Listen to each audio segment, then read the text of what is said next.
بسم الله الرحمن الرحیم. السلام علیکم. سنټر پوینټ سره زه محمد فهیم. د خیبر پختونخوا مختلف سیمو کې د ترهګرۍ خبرونه مخې ته را روان دي. د امن کمیټې ممبر باندې په یو ورځ باندې ریموټ کنټرول حمله کیږي، نو بل د امن کمیټې ممبر چې کوم دی هغه په نښه کیږي. هغې سره په پولیس سټیشنو باندې هم حملې کیږي لګیا دي، داسې به حملې کیږي، په چیک پوسټونو باندې هم حملې کیږي لګیا دي. او بیا دغه حملو، دغه بمی چودنو او دغه ترهګرۍ واقعاتو خلاف بیا که بونیر وي، خیبر وی، سواتی او کدیری، دغه مختلف ځایونو کې دا عام خلک روزي لګیا دي او هغوی لاس کې سپینې جنډې نیولي او صرف یو مطالبه کوي چې مونږ په خپله سیمه باندې امن غواړو او دا امن هغوی د چا نه غواړي هغوی ته پخپله هم پته نشته دی. هر یو کس همدا خبره کوي چې دغه ترهګري کومه چې په خیبر پختونخوا کې کال 2003 نه پس شروع شوې وه او که لږ نوره هم وروسته وګورو نو د اویایم چې کومه دغه دهایي وه 1970 نه پس چې څه شوي دي په دې ملک کې دننه، بیا 1979 او بیا هغې نه پس د اتیا چې کوم پوره 10 کال هغې کې دغه زموږ ګاونډي هیواد افغانستان کې د روسیا راتلو نه پس کومه ترهګري وه او بیا هلته کې جنګ و، د هغې ټول اثرات په دغه سیمه باندې وو او دا خلک همدغه ځای کې هغوی امن په سترګو نو لیدلې. کال 2014 آرمي پبلک سکول یو غټه حمله شوې وه او بیا ورو مونږ ګورو چې آپریشن ضرب عضب یو کامیاب آپریشن نه پس مونږ وکتل چې دغه علاقه امن طرف ته واپس لاړه. خو دغه ترهګري صرف ترهګري نه ده، صرف د چا ځان نه دی چې هغه هلته ووژلی شو او د هغه د مرګ نه پس کیسه ختمه شوه، داسې نه ده. د هغې اثرات ډېر زیات دي او دغه اثرات د پاکستان یو انتهایی کمزورې معیشت دپاره نور هم زیاتېږي لګیا دي. پاکستان کال 2009-10 کې چې کم معیشت باندې ولاړو، 10 کاله اول د هغې نه ښه او 10 کاله پس د هغې نه نور هم بدتره شو او دې وخت کې د پاکستان معیشت انتهایی بدترین دور نه تېرېږي لګیا دی. او که موږ دغه د معیشت دغه دور د ترهګرۍ سره وګورو، د ترهګرۍ سترګو سره دې دور ته وګورو، نو دا انتهایی خطرناکه خبره نوره هم ده چې دلته بیا څوک انویسټمنټ کوي. خیبر پختونخوا کې کال 2009 8 10 11 12 هغه ترهګرۍ څه اثرات وو په هغې باندې د پېښور یونیورسټۍ اکنامکس ډپارټمنټ یو سټوډنټه او اوس دې وخت کې د پېښور شهید محترمه بېنظیر بھټو وومن یونیورسټۍ کې اسسټنټ پروفیسره، هغې خپل یو پی ایچ ډي تھیسس وکړه، ریسرچ یې وکړه چې دغې ترهګرۍ د مونږ معیشت باندې څه اثرات وکړل او بیا هغه چې کوم د هغې ریسرچ و لږ به پایې خبره کوو او د هغې پیرایه کې نن دې وخت کې چې کوم زمونږ چیلنجز دي دغې معیشت ته په هغې باندې هم د نظر اخلو. دې وخت کې موږ ډاکټر فریحه سمی رحمت الله علیه موجوده ده. میډم ډېره شکریه. ټولو نه پهله میډم ستاسو چې کوم دغه تحقیق و کومه ترهګري مونږ کال 2008 9 10 11 12 کې وکته، لږ هم د هغې نه خبر کې چې هغه وخت کې هغه ترهګرۍ د پاکستان د خیبر پختونخوا او که لوکل معیشت باندې څه اثرات او که بیا لږه خبره وکړو د نن سبا حوالې سره، نو هغه وخت پاکستان معیشت څنګه و، ترهګري پرې راله او اوس معیشت څنګه دی، اوس ترهګري د لپاره څومره خطرناکه ده. السلام علیکم. وعلیکم السلام. پہلا ټولو ته زما طرف نه سلام. اور جی دا ستاسو خبره بالکل صحیح ده. هغې ټایم کې ما په همدغه ریسرچ کړی چونکې هغې ټایم کې دا یو برننګ ایشو ټیرریزم زموږ اکانومي ډېره زیاته خرابه کړې وه. هغې کې زموږ جی 50,000 چې دي خلک هومن لاسز شو. هغې سره زموږ د دې هغې کال کې 13 کالونو کې دا څونه چې ملیټري اپریشنز وشو، ټیرریزم وشو، هغې کې زموږ اکانومي ته څه تقریبا $78 بلین نقصان وشو. د دې سره زموږ چې کم 40% اف فاټه ده هغه آی ډي پیز جوړ شو. نو بالکل تاسو خبره زه سیکنډ کوم چې هلته د دې ټیرریزم او صرف ټیرریزم وجه نه د دې هغه کې چې کم کاونټر ټیرر وشو، د ملیټري اپریشن یې وشو، هغې نه زیات نقصان شوی دی. د مرګو اور انجریز نه علاوه جی ان کا چې کم ایجوکیشن انسټیټیوشن و، هیلث انسټیټیوشن و، کلی تباه شو، کورونه تباه شو، خلکو فصلونه تباه شو، ټیوبویل تباه شو، الیکټریسټي هر څه تباه شو. هلته چې کوم پراپرټي وه هغې ویلیو ډېره ډاون شوله، انامپلایمنټ پکې زیات شو. څونه ډېر ریزنز و، بزنس خلکو د سمال او لارج څونه فیکټریانې وې هغه کلوز شولې. اور جی دا سوات چې کوم خبره به زه درته اګزامپل در کوم چې سوات چې و هغې به 2007 او 2019 په منځ کې هلته څونه هوټلینګ و، هغې دوران کې هغې ته $60 بلین 60 بلین لاس شو انمپلایمنٹ پکې زیات شو هغه والتنا 500 600 ټرکې بتللې ډیلی بیسز باندې د فروټس او د ویجیټیبلز هغه بند شوې لارې تباه شولې روډز انفراسټرکچر بریجونه هغه تباه شو هغه وجنا جی هغه چې کوم مارکیټ ته زموږ سپلای نه کېدل نو هغه وجنا چې کوم الته لوکل مارکیټ کې کم فود هغه پرایسز هم زیات شو هغه سره صحیح میډم تاسو ذکر کوئ د وخت کې دوباره یو ترهګری مخې ته راغله ذکر کوئ چې $60 ارب صرف د سوات هوټل انډستری ته نقصان شو کال 2009 نه کال 2009 پورې صرف دغه درې کالو کې دننه دا راته وایي هغه وخت کې انډستری ولاړه وه ځکه ورته نقصان وشو اوس خو انډسټري هم هغسې نه ده ولاړه دې وخت کې دغه ترهګرۍ چې کومه خطره ده یا یوه یره ده دا د دغې لوکل اکانومي دپاره څومره خطرناکه ده بالکل بالکل جی دې ځل ته اوس د پاکستان ډېر بد حالات دي د اکانومي او تاسو ته چې پته ده چې د ډالر هم ډېر ډالر هم زموږ پاکستاني کرنسي ډېر ډیپریشیټ شوله اور څه حالات د فلډ سچویشن هم رالو ریسن نو دې کې به د ټیرریزم ډېر زیات چې الریډي زموږ دلته انامپلایمنټ دونه زیات دی او انفلیشن دا مهنګایي دونه زیاته ده هغې کې چې ټیرریزم راشي نو بیا خو به ډېر زیات بد حالات دي او د ټیرریزم سره سره زه به وایم چې دلته چې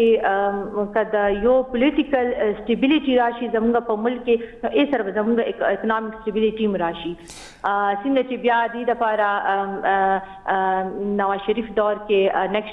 نیشنل ایکشن پلان جوړ شو نو زما به دغه ریکویسټ چې زموږ د مشرانو لیډرانو سره او سټیک هولډر چې دي کوم پولیټیکل مشران دي او سټیک هولډر دي چې بھئی هغه څه شانتې یو پلان جوړ کړي اکنامک پالیسي دپاره چې یو د ټول زموږ سیاسي پارټیانې چې دي په یو سنګل هغه باندې راشي متحد شي او دې دپاره یو سنګل اکنامک پالیسیز جوړې کړي چې د کمې پارټیانې راځي او هغه ټول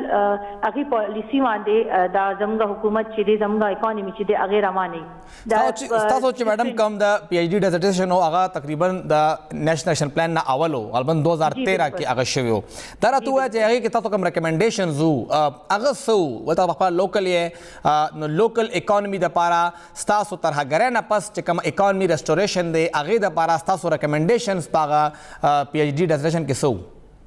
جی هغلته زموږ چې کوم کسانو نه چې کوم موږ تپوسونه وکړل نو هغې هم دغه او زما ریکمنډیشنز هم دغه وو چې د دې ملیټري اپریشنز او د دې کاونټر ټیرریزم دا چې کوم ټیرریزم او د دې نه زیات پکار چې ګورنمنټ او طالبان چې کوم مشران دي هغه کینی نیګوشیشن وکړي او د دې حل روباسي چې سم یو طرف ته چې کوم لار شي او دې نه علاوه چې کوم ځکه چې هغې دپاره د څه نومې دی ډېر شیزونه پکې خراب شوي وو نو بس همدغه مین ریزن لکه تاسو وایئ چې انفراسټرکچر کم تباه شوی د هغې بحالۍ دپاره څه ریکمنډیشنز وو چې دا به څنګه بحالېږي اوس جی بالکل چې حکومت پکار دي چې هلته سټرکچر کې انویسټمنټ وکړي هلته جی ټیکس فری زون ورکړي هلته انډسټریز جوړې شي نو چې کوم انډسټري لاړ شي هغه به په انفراسټرکچر کمیونیکیشن باندې بالکل انویسټمنټ کوي هلته میډم دا راته ووایه چې څنګه دا ذکر وکړه چې زمونږ خو لوکل اکانومي ده خو سوات یا ملاکنډ زمونږ هزاره ډیویژن دغه دواړه د ټوریزم دپاره ډېر زیات فیوریبل دي او پوره دنیا کې خلک راځي خلک گلیات تم راځي خلک چترال ته راځي خلک کالام ته راځي مدین ته راځي دغه چې کوم انټرنیشنل انویسټر دی دغسې حالات چې کله موږ هغه په یو خبره باندې قایل کړو چې اپریشن ضرب اعظم نه پس اوس امن راغی اسم نشته هر څه کلیر دي او اچانک ویډیوز مخې ته راځي ایم پی اے باندې حمله کیږي هلته کې بمی 14 نه کیږي دا د انټرنیشنل چې کوم انویسټر دی هغه څومره یری چې هغه بیا دغه اکانومي کې انویسټمنټ نه کوي جی بالکل دا خو ډېر زیات تیری ځکه چې پهله هم داسې شوي وو چې ډېر ډومestic انویسټر چې دي لوکل خلک چې دي هغې خپل بزنسز شفټ کړل د پېښور نه اسلام آباد ته لاړو ایون لرې لاړو د فورن انویسټر خو واقع کې چې هغه ګوري دا سیکیورټي لا اینډ آرډر سچویشن او دا حالات چې ګوري نو هغه بالکل دلته انویسټمنټ نه کوي ځکه چې دې حالاتو کې به څوک انویسټمنټ کوي د هغې پراپرټي ته به هم څه سیکیورټي نشته نو دا بالکل ډېر یری او دا زموږ اکانومي ته ډېر نقصان او چې دغه انویسټمنټ نه کیږي نو هلته چې کوم لوکل خلک دي کوم چې دغه انډسټري سره لینک دي هغوی بیا څه جاب نه کیږي او هغې څه تاسو خبره چې بالکل به اکانومي ډاون شي لوکل. ها میډم اخیرنه سوال تاسو څنګه خبره وکړه خپل ریکمنډیشن بس تاسو وی خو کومګه امستاسو هغه ریسرچ هغه لینز دی وخت کې استعمال کو نو هغه ریکمنډیشن تاسو تخکاری چې هغه دی وخت کې باغې باندې عمل درآمد کی دی شي یا کیږي لګیا دی آسان قرضې ټیکس ریلیف خلکو ته اپورچونټیز ورکول ټریننګ ورکول انویسټمنٹ کول دا ارس کیږي لګیا دی وخت کې جی دا څه کوشش کوي حکومت خو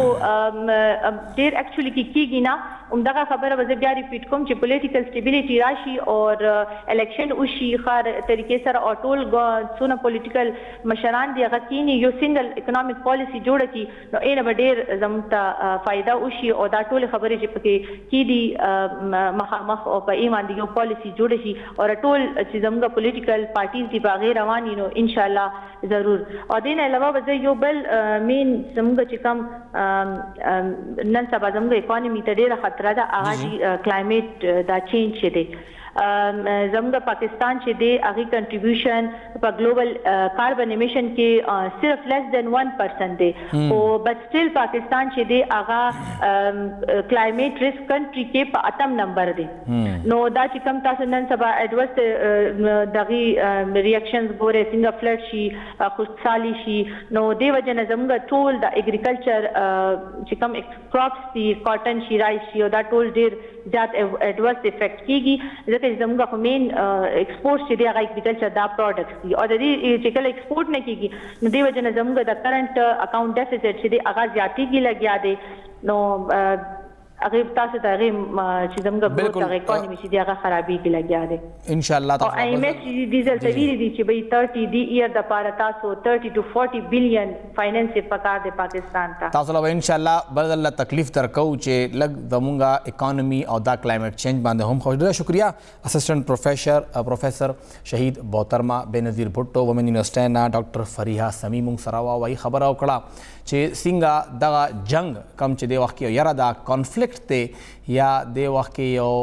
اچھی تذبذب غونته کې د انکلیر سچویشن دی ترهګری دا دغه اثرات څنګه په معیشت باندې پریوتی شي د وخت کې مونږ سره ډاکټر سادیه شفیق به موجوده را کوم چې په خپل ماهر نفسیات تا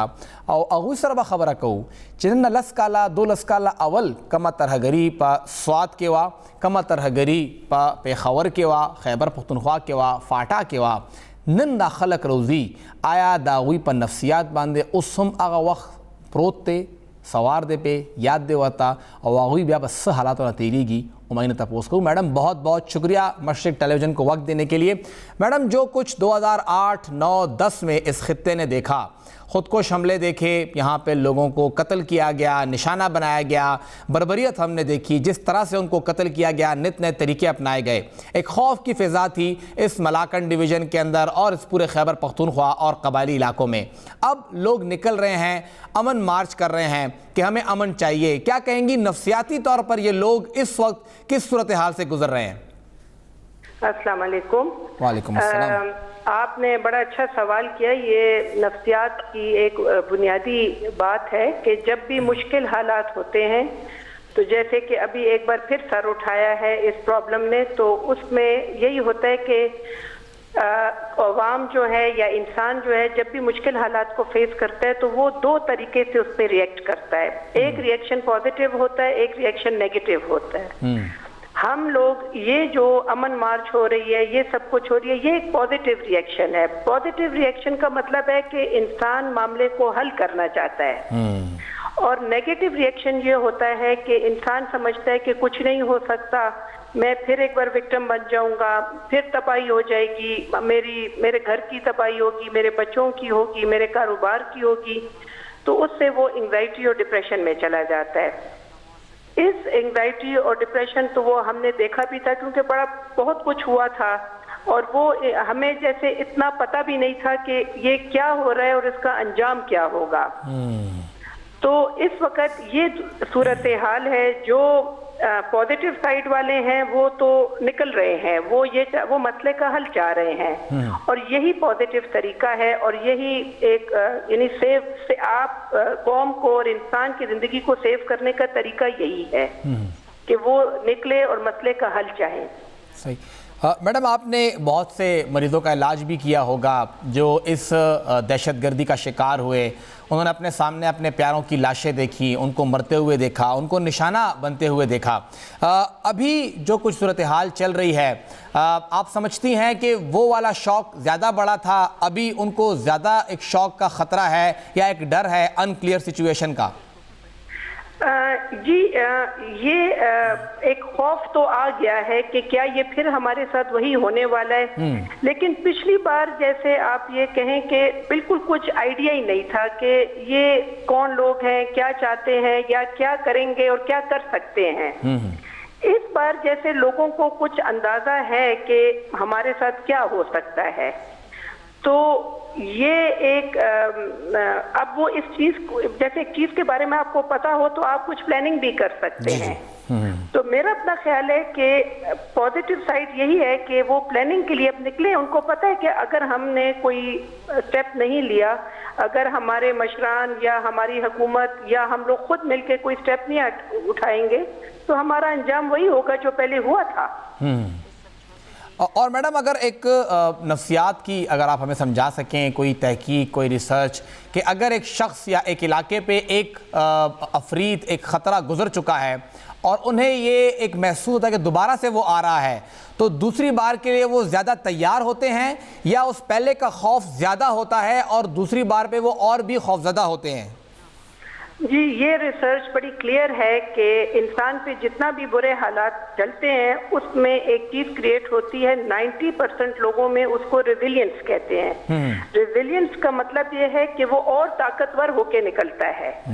اور لیکن 10% یا 20% مجھے اب ایگزیکٹ فگر یاد نہیں ہے, وہ لوگ جو ہوتے ہیں ذہنی مریض بن جاتے ہیں. یہ وہ لوگ ہوتے ہیں جو پہلے سے ذہنی طور پہ تھوڑے سے کمزور ہوتے ہیں یا جن کے ساتھ بہت برے واقعات ہوئے ہوتے ہیں. ان کو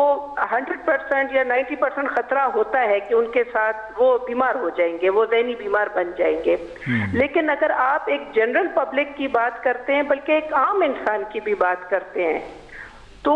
اس میں طاقت ہوتی ہے کہ وہ زیادہ طاقتور بن کے نکلے گا. ریزیلینس اس کو کہتے ہیں. یہ بڑی حیرانی کی بات ہے کہ بڑی بڑی وارز میں بھی یہ ہوا ہے کہ انسان بجائے کہ بالکل تباہ و برباد نفسیاتی طور پہ ہو جائے, وہ طاقتور بن کے نکلتا ہے. اور میڈم جب یہ دوبارہ سے خطرہ سامنے آتا ہے, ایک خطرہ جو کسی علاقے پہ گزرا ہو, ایک جو وہاں پہ کانفلکٹ گزرا ہے, اس کی ایج کتنی ہوتی ہے؟ مطلب 2010-11 اور ہم نے آخری بڑا واقعہ 2015 میں دیکھا جو باچا خان یونیورسٹی پہ ہوا, پھر APS 2014 میں ہوا. تو یہ لوگ جو ابھی ہیں اس پرانے واقعات کو بھلا کر اس کا مقابلہ کرنے کے لیے کتنی لائف ان کو چاہیے؟ ہم تو 8-9 سال ہی بیچ میں گزرے ہیں کہ دوبارہ سب کچھ دوبارہ سے شروع ہو گیا ہے. تو کیا یہ بہت جلدی ہے, یعنی آپ کو لگتا ہے کہ یہ بہتر ہے کہ ابھی وہ زیادہ اس کے لیے تیار ہیں؟ دیکھیں یہ تو انڈیویجولی لوگ ڈیفرنٹ طور پہ ریئیکٹ کرتے ہیں. کچھ لوگ خراب ہو جاتے ہیں, وہ بالکل ہی ان میں تو وہ تو بلکہ آ رہے ہیں, ہمارے پاس مریض آنا شروع ہو گئے ہیں جو یہ کہہ رہے ہیں کہ پھر ہمارے علاقے میں طالبان آئیں گے, ملٹری آپریشنز ہوں گے, ہمارے گھر برباد ہو جائیں گے. تو ان کے گھروں میں اسپیشلی عورتوں کو بہت زیادہ پرابلم ہو جاتا ہے. وہ ویسے بھی ذرا سی زیادہ انگزائٹی پرون ہوتی ہیں, تو وہ زیادہ خراب ہو جاتی ہے اور ہو رہی ہیں اور آ رہی ہیں ہمارے پاس. لیکن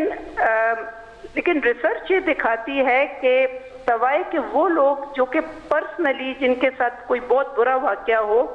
وہ عام طور پہ جو لوگ دور سے دیکھ رہے ہوتے ہیں, یعنی وہ لوگ جو کہ بہت خود انوالو نہیں ہوتے, وہ ریزیلینٹ ہوتے ہیں. آپ یہ دیکھیں, آپ سڑکیں آباد ہیں, بازار آباد ہیں, اسکول چل رہے ہیں, ریسٹورینٹ چل رہے ہیں, تو یہ چیزیں چلتی رہیں گی, یہ وارز میں بھی چلتی رہتی ہیں. تو زیادہ تر لوگ پریشان نہیں ہوتے ہیں. ہمارے پاس تو وہی آتے ہیں جو زیادہ پریشان ہوتے ہیں.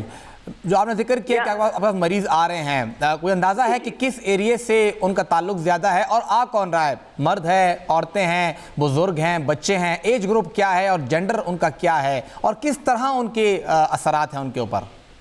ہاں جی, یہ جی ہمارا یہی قبائلی علاقے سے زیادہ شروع ہو گئے ہیں, اسپیشلی ہمارے سوات سے اور وزیرستان سے لوگ شروع ہو گئے ہیں اور کرم ایجنسی سے شروع ہو گئے ہیں. ان میں زیادہ تر جو افیکٹیز ہیں وہ خواتین ہیں. اسپیشلی آپ ایجز وہ لے لیں لائک 20 to 40 years یا 50 years of age, زیادہ تر میں خواتین کو دیکھتی ہوں کہ وہ بہت خراب ہو جاتی ہیں، کیونکہ ایک ان کو وہ اپنے ان کے وہاں بڑے بڑے گھر ہیں، ان کا ایک سیٹ اپ ہوتا ہے، وہ آ کے بالکل ایک نئی جگہ میں چھوٹے چھوٹے گھروں میں ان کو رہنا پڑتا ہے کیونکہ سیفٹی کا ایشو ہوتا ہے. تو بزرگ بہت خراب ہو جاتے ہیں کیونکہ وہ اپنے علاقوں سے مانوس ہوتے ہیں، تو وہ بہت خراب ہو جاتے ہیں. مرد یا بچے بہتر ڈیل کر لیتے ہیں. اور ان کے جو آپ نے کاؤنسلنگ کی ہے یا ان سے وجہ جانی ہے تو ان کا کیا ریئیکشن رہا ہے، ان کے ذہن میں کیا چل رہا ہوتا ہے؟ بچی ہمارے پاس جو بہت زیادہ چیز آتی ہے وہ ڈیتھ فوبیا ہے. یعنی انسان کو ایک موت کا یا کسی حادثے کا انجانا سا خوف ان پہ طاری ہوتا ہے، جس سے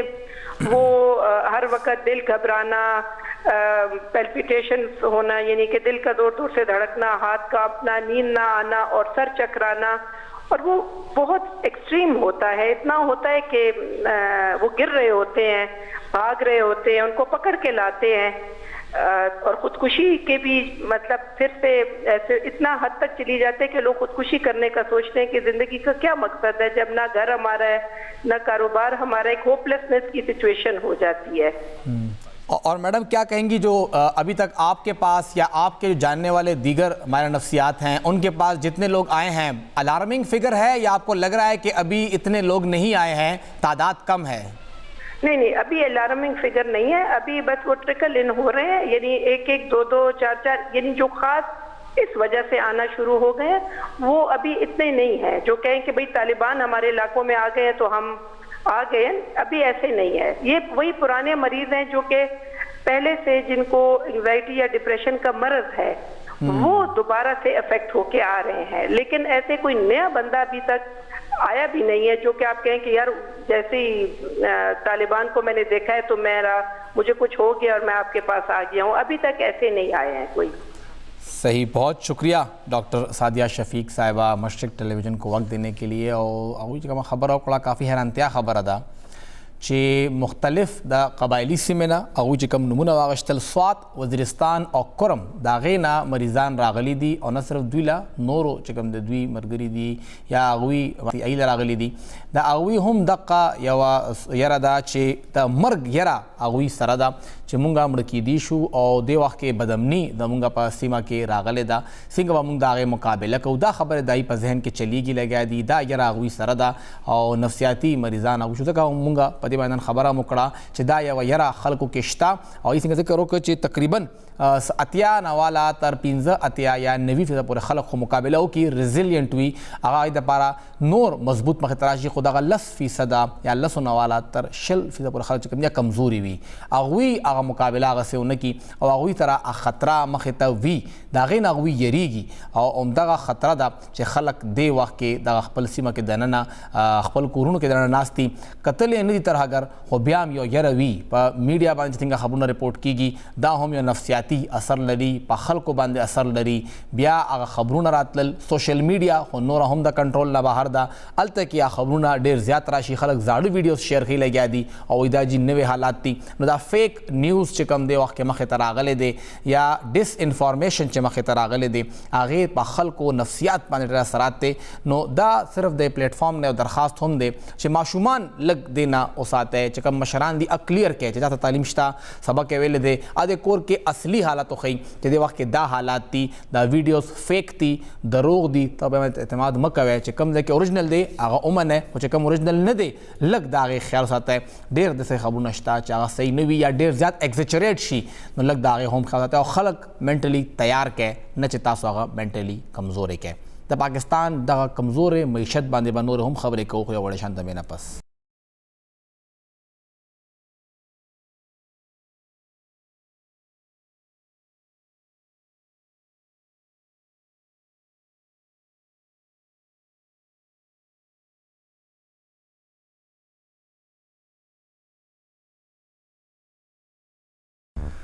تاسو ته پروګرام کې یو ځل بیا هرکلی وایو د پاکستان د وخت کې معیشت ته خطرات همغسې دي څنګه چې نن نه 15 میاشتې اولو یو تمه وه چې دا هر څه به ګرانېږي بجلي مسلسل ګرانېږي لګیا ده. نن عمران خان صاحب یو ښه برابر تقریر وکړ او نن تقریر کې هغوی چې کم فګرز ورکړي دي هغه کافي الارمنګ دي، حیران کن دي او د بنیاد د هغوی همدغه و چې ګراني د حکومت راوسته 36 روپے فی یونٹ بجلی اور سیدہ گیس مسلسل گرانی کی لگیا دے، روجہ خوراک اوڑا ار یو شیز گرانی کی لگیا دے، پیٹرول مسلسل گرانی کی لگیا دی. آئی ایم ایف نا قرض رالا خو خلکو ته بیا هم سکون نشته ری. تقریبا 47% تا زمونږه انفلیشن ورسېده، زمونږه دغه ګرانۍ کې مسلسل اضافه کیږي لګیا ده، ډالر هم نه کنټرول کیږي لګیا دی او تمه وه چې دا ډالر به د آئی ایم ایف قسط راتلو نه پس ډېر کمزوري شي او دا به 180 190 یا 195 ته راغورځېږي خو ډالر اډو کنټرول کیږي نه.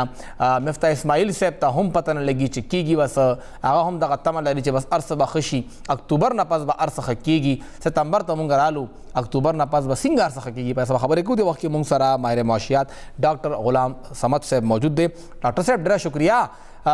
ډاکټر صاحب څه به وایې، ډېره تمه وه د آئی ایم ایف د قسط دپاره، ډېرې منډې ترډې ووالې شوې، سیاسي مخالفین پوره وس وکړه چې دغه قسط را نه شي. قسط راغې خو څه اثر اوسه پورې ښکاري نه.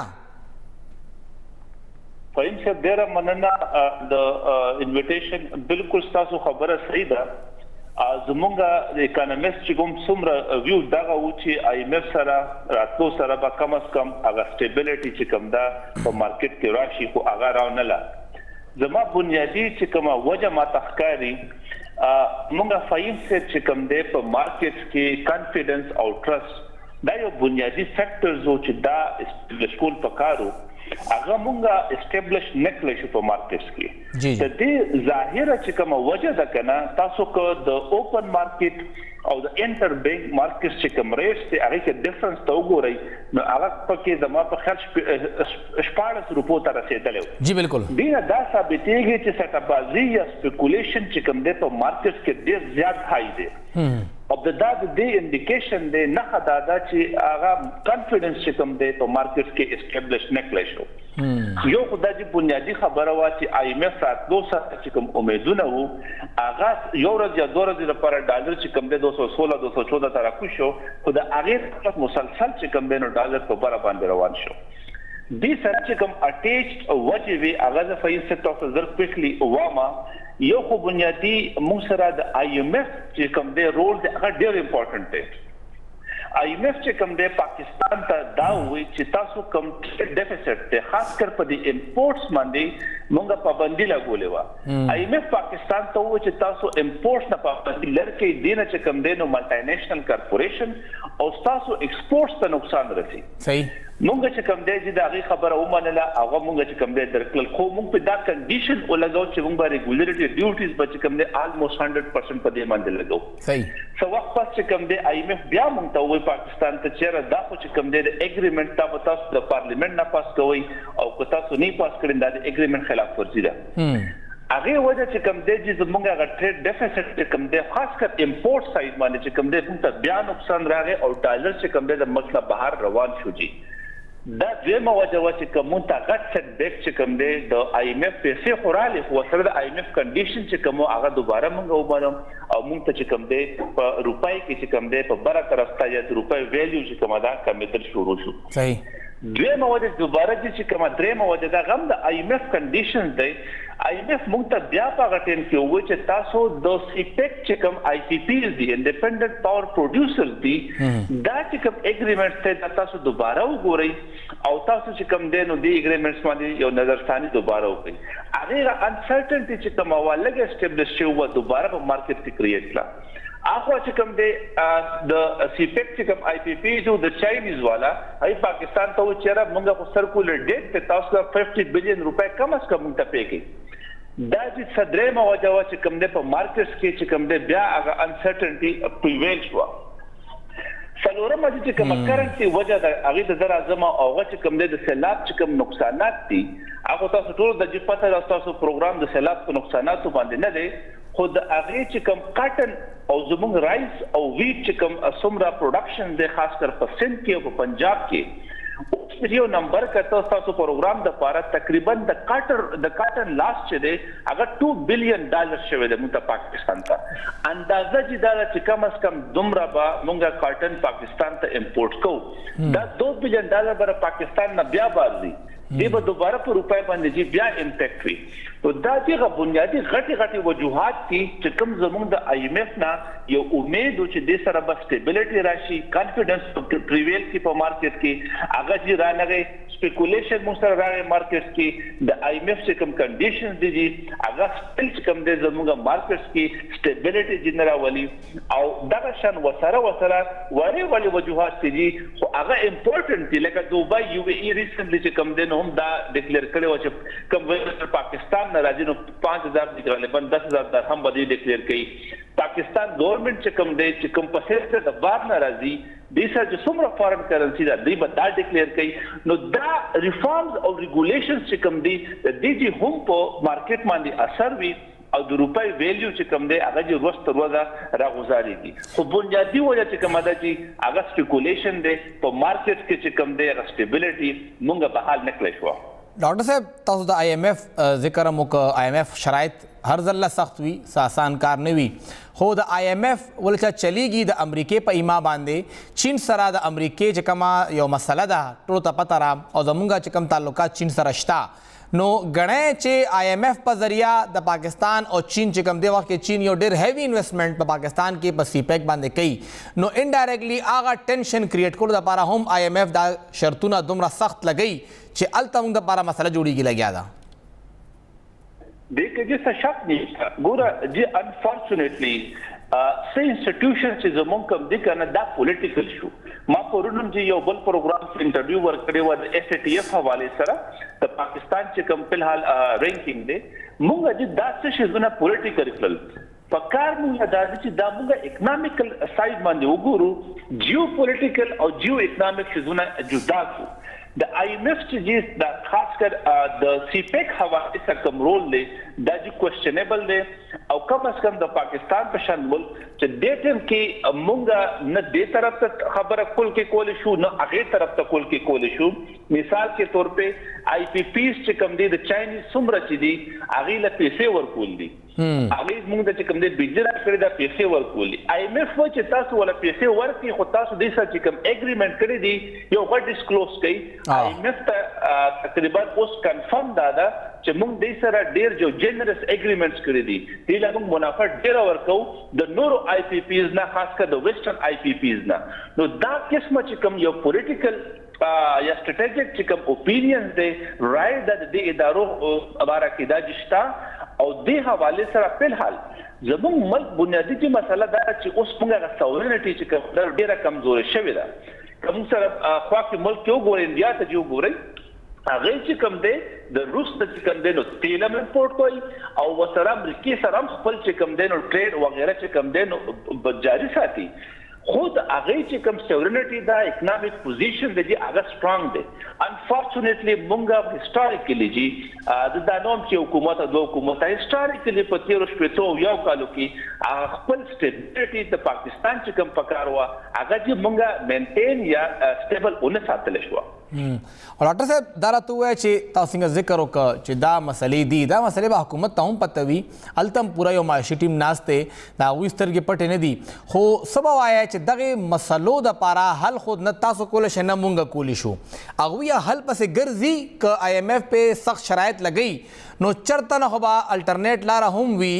دا دغه ډالر پروډوس کولو د بهر نه ډالر راوړو د پاره کاغه انډستری دا هغه ک ریمیټنس ته چې سم دی آیا هغه الټرنیټ لار ګوري لګیا دي یره چې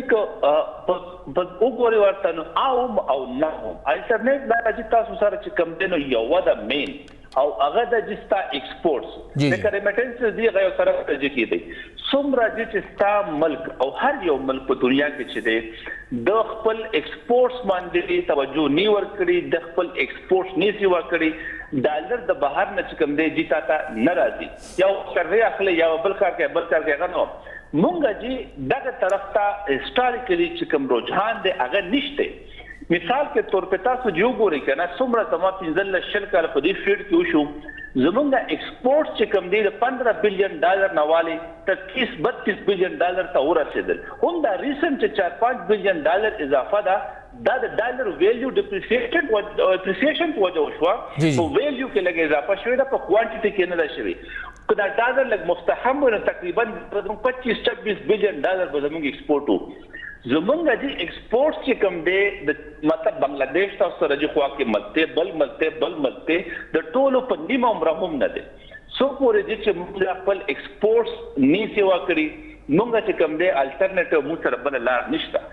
زما چې کوم انډرسټینډینګ دی زوم د ایکسپورټ طرف ته د پاکستان ګورنمنت خبر شته خو یو کنکریټ اقدام چې کوم پکار دی او غږ یو ځان لا باسته هغه طرف ته د دې په کتابونو شکل کې شته یو پالیسی شکل کې شته امپلیمنټیشن دی بالکل نشته برابر دی ډاکټر صاحب سبا وایي چې د مونږ کوم د ایکسپورټ د لپاره پلان دی بهترین پلان په غلط ډایرکشن کې بني ول چې مونږ اکثر لا کوشش کوو چې ایکسپورټ مونږ یورپ ته وکړو امریکا ته وکړو برطانیې ته وکړو او زمونږ غونډې هیواد افغانستان چې پخپله نواز شریف صاحب وي چې مونږه کم از کم $6 ارب پورې ایکسپورټ بوتلی شو خو هغه ایکسپورټ کله هم د $2 ارب نه ونه لیدل او اوس هغه ایکسپورټ 40 یا 50 کروڑ ډالر ته راغلی دي نو آیا مونږه خپل د گاونډ کې ایکسپورټ ته دومره توجه نه کوو چې څومره هلته ورکولی لګوي وخت کې دا چې تاسو بالکل جینوین کوېسچن دی او دا زه فلحال چې کوم کیرک انسټیټیوټ کې ما سنټرل ایشین ریجنل اکنامک کوپریشن په دې کې یو څه ملکونه دي جی زه تاسو ته دا وایم چې مونږه د بده مرغه چې کوم انټیپ مارکیټس کې لکه ټول سنټرل ایشیا انکلوډینګ افغانستان ایون چې په دې حق کې ما اکنامکلی زمونږ افغانستان سره تاسو چې کوم پوتنشل او دا تقریبا اپ ټو یا مور دین $6 بلین دی په لیګل ټرمز کې دی بالکل انډیا سره زموږ ټریډ پوتنشل چې کوم دی $10 بلین پورې جی موجود دی او سنټرل ایشیا سره باقی د افغانستان نه علاوه ایون ازبکستان سره 1 to 2 بلین دی موږ سره چې په دې ټول ریجن کې افغانستان موږ واچو او سنټرل ایشیا 15 ملکونه نور واچو مور دین 10 بلین موږ سره پوتنشل شته زموږ د مسله څه ده بزنس کمیونټي چې کومه ده یو خپل کمفورټ زون دی هغه د امریکا یورپ دا یو مارکیټ ته د تیرو 50 کالونو یا د 60 کالونو دغه مارکیټ ته دغه خپل ټریډ کوي دا مارکیټ چې کوم دی دې ته چې بالکل دغه اړو رجحان نشته هغه وایي یاره دا وړو کې مارکیټ ته دلته پاپولیشن کم دی دلته کې مونږ ته پروفیټ به کم راځي پلان خو د رجحان چې کم دی جی هغه د زموږ د بزنس کمیونټي د نش برابر دی د حکومت طرف نه هم جی مسلې دي که تاسو د افغانستان نه علاوه باقي سنټرل ایشیا ته وګورئ نو زموږ د کنیکټیویټي د نش برابر ده زموږ د چې کم د انټرنیشنل فلایټس چې کم دی almost د نش برابر دي زمونږ چې کوم نه هارډلی ازبکستان ته چې کوم دی یو فلایټ نشته زمونږ ریسنټلی آذربایجان ته ریګولر فلایټ شروع شو چې ستاسو یو ریجن سره کنیکټیویټي دی او په کتابونو کې مونږه یو لس پیری مونږ کتابونو کې د تورخم نه جلال آباد نه کابل نه تاجکستان ته ازبکستان ته روډونه پروپوز کړی دي خو کار پې نشته بالکل چې نشته اوس مونږ ریسنټلی چې کوم دی یو 2 پایلټ پروجیکټ وشو هغه کې چې کوم د پاکستان نه ترو چمن بیا مزار شریف بیا تاجکستان ته خو په پایلټ بیسس باندې چې کوم د زموږ ټریډ وشو خو یو ټیسیل وال یو ټرک غلړ او واپس راغی د ازبکستان نه او بل چې کوم د ویا ترکی چې کوم د آذربایجان ته زموږ چې کوم د یو کنساینمنت لړو خدا چې بالکل یو څو وړ انیشیټیوز دي موږ چې په کار دادي چې لکه په کتابونو کې زموږه تاجکستان ته ویل رقم جوړ شوی دی خبرې پښتا خو پریکټیکل امپلیمنټیشن د چې کوم دی هغه نش برابر دی ډاکټر صاحب موږ سره لږ د وخت کمې دی او دا ما د اخرنه سوال لږ ډیر زیات ضروری ز کولم غواړم د وخت کې موږ تاسو سیلاب ذکر وکړ سیلاب نقصانات خودي تاسو صرف د کاټن ذکر وکړ چې کاټن بار راغواړو خو کاټن نه بغیر یو ډیره غټه خطر موږ ته دار چې زموږه زرعي لند بالکل د وخت کې خراب شوی دی او د غنمو د وخت کې کرونده هم نه کیږي لګیا ده. خیبر پختونخوا دومره غنم نه جوړوي چې هغه خپل ضرورت پوره کړي، نو پنجاب او سندھ ته به مونږه ایکسپورټ وکړو. سندھ کې دننه ویل کېږي چې هلته به غنم نه کیږي. 22 نه زیات ډسټرکټ هلته متاثره دي او قحط راتلی شي. دغه غنم چې کله دغه حکومتونه بار نه راغواړي نو څه به وایه یو کال پس الیکشن یېر به وي، بل کال به دغه ورځو کې الیکشن تیارې رواني او هغه ټایم به دغه امپورټس کم چې موږ د خوراک په مد کې کوو، د غنمو کوو، د روجې کوو، د سبزیانو کوو، اب زمونږ د روپے او ډالر کې بیلنس څنګه راولي؟ تاسو چې بالکل خپل کوېشن دی چې تاسو دې ته وګورئ پولیټیکلی راتلون کې الیکشن کې لکه انفلیشن مهنګایي بدی او بنیادی چې کوم دی نو کنسرن وي د هر پارټي او خاص کر چې کوم دی نن سبا به د عمران خان صاحب دا کوشش وي چې لکه انفلیشن تاسو څنګه وخت وي لکه سنټرل پرایس انډیکس چې کوم دی 47% ته رسیدلی جی بنیادی چې کوم دی نو رول به تاسو لیکي غنمو حواله سره چې کوم دی جی موږ سره په پاکستان په سطح لکه خلاف ته بیان راځي دې ټیم کې چې په کار دا روان کم از کم 15 شپږو یا 7 میاشتو دپاره په کنکریټ بیسس باندې یو خدای را چې مونږ as soon as possible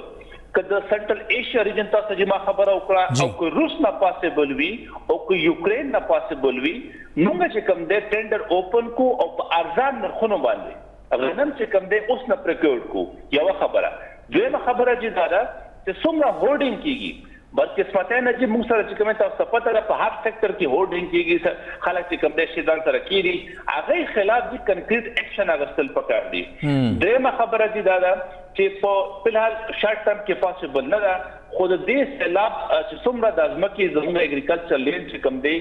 دا خراب شو، کوشش حکومت نه دا پکار دي چې څومره پاسبل وي څومره لږ د ریسورسز ورسره وي چې د دې ریهیبلیټیشن طرف ته د as soon as possible لړ شي. نو که کم از کم غنم دی خو چې بل فصل چې کوم دی هغه تیار شي، داسې نه چې لکه بس پاتې شي او بیا کال 2 کاله پس چې کوم دی نو په هغې باندې کار کېږي او مونږ بل کال د پس اوس نه پلاننګ پکار دی. بل کال لا اوس نه دې مونږ پلاننګ پکار دی. صحیح. ډېر شکریہ ډاکټر غلام صمد صاحب معاشي ماهر او څنګه هغوی هر یو زاویه ټچ کړه. د IMF مسله هم وښودله، د سیلاب مسله هم وښودله او د حکومت چې کوم زمونږ دې وخت کې پریارټیز بالکل دقه نه دي چې دا څه کنټرول شي. د هغوی پریارټیز آسان کار چې څه کېږي بس ټیکسونه لګوه، بجلی ګرانه کا، پیټرول ګران کا، پیټرول ارزان شي. دا دعوه شوې ده مختلف میډیا ارګنایزیشن چې تقریبا 9 روپۍ پیټرول ارزانېږي خو ډیزل به ګرانېږي. ګورو چې پیټرول څومره ارزانېږي خو دا خوراک سامان چې دی دا به ګرانېږي، دا به ارزانېږي نه. یو وړه شم دمه اخلو.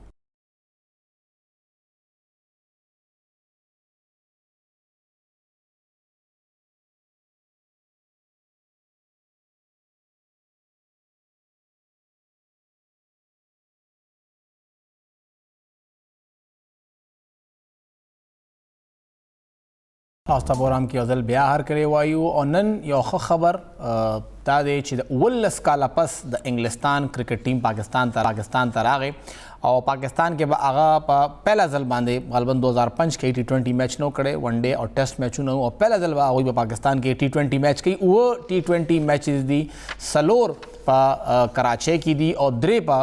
لاهور کې به کیږي. او نن سهار چې رالل د هغې لږ ساعت پس جوس بټلر کوم چې د هغوی وایټ بال کرکټ ټیم کپتان دی هغه پریس کانفرنس هم وکړه، سوالونو جوابونه هم ورکړه،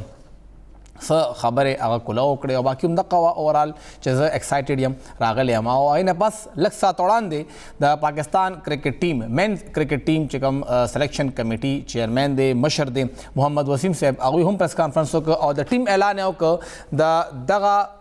T20 میچز دپاره. هغې نه پس په نیوزیلینډ کې چې کوم زمونږ سه ملکي سیریز دی نیوزیلینډ، پاکستان او د بنګلادیش 4 میچونه خامخا دي که فاینل شو نو 5م میچ به شي هغې دپاره او سره T20 ورلډ کپ دپاره. بابر اعظم به همغسې کپتان وي څنګه چې مخکې و، شاداب به همغسې هغې سره نایب کپتان وي. آصف علي د هغوی یو ډېر ناکامه شو وه، صرف یو میچ کې هغوی هغه